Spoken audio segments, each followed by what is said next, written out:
Lecture de l'Évangile de Jésus-Christ selon saint Jean, au chapitre 6, versets 22 à 29.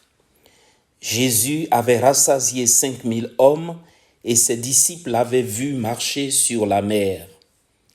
Le lendemain, la foule restée sur l'autre rive se rendit compte qu'il n'y avait eu là qu'une seule barque et que Jésus n'y était pas monté avec ses disciples qui étaient partis sans lui.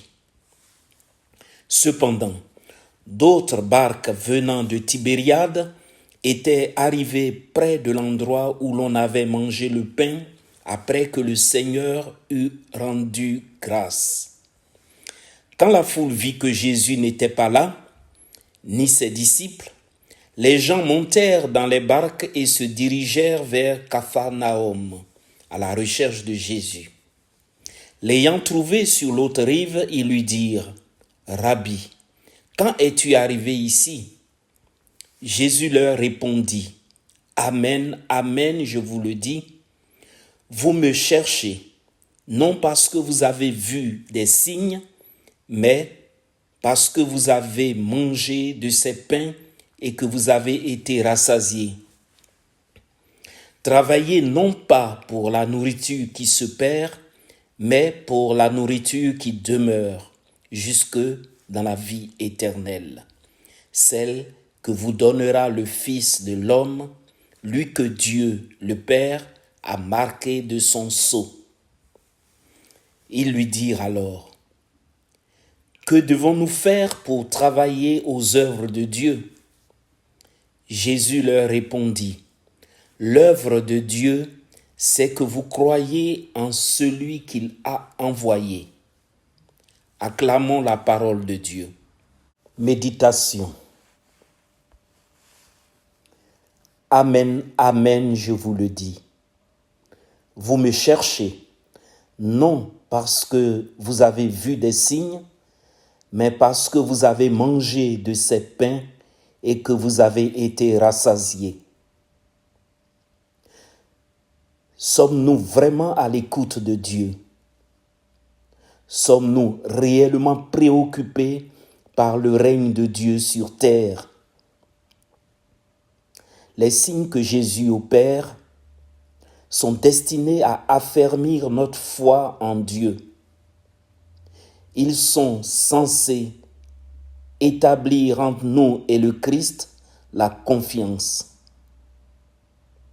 celle qui laisse Dieu nous conduire vers sa demeure, celle qui nous permet de nous attacher à lui, le chemin, la vérité et la vie.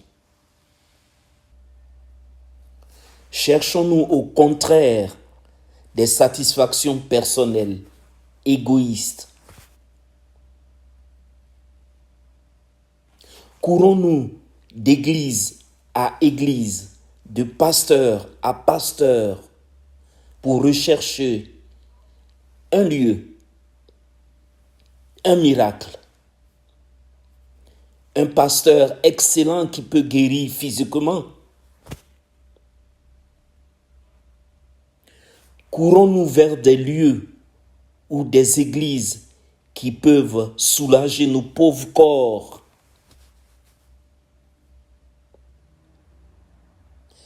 Est-ce que nous recherchons vraiment Dieu et son royaume? Jésus nous donne des signes pour nous aider à progresser dans notre foi, en sa miséricorde et à son amour pour nous.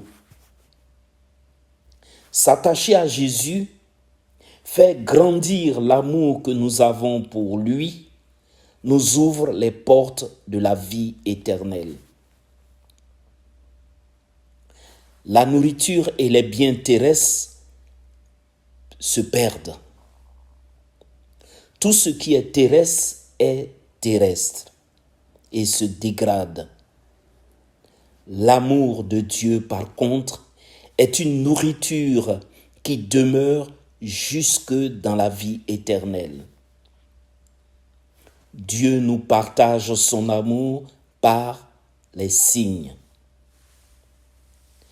Sachons lire les signes comme un témoignage de la présence de Dieu, comme un témoignage de son amour, comme une invitation à la confiance, une attestation de sa présence. L'œuvre de Dieu, c'est que nous croyons en celui qu'il a envoyé, Jésus-Christ. Ce Jésus qui est aussi présent comme nourriture dans l'Eucharistie, pain de vie. Amen.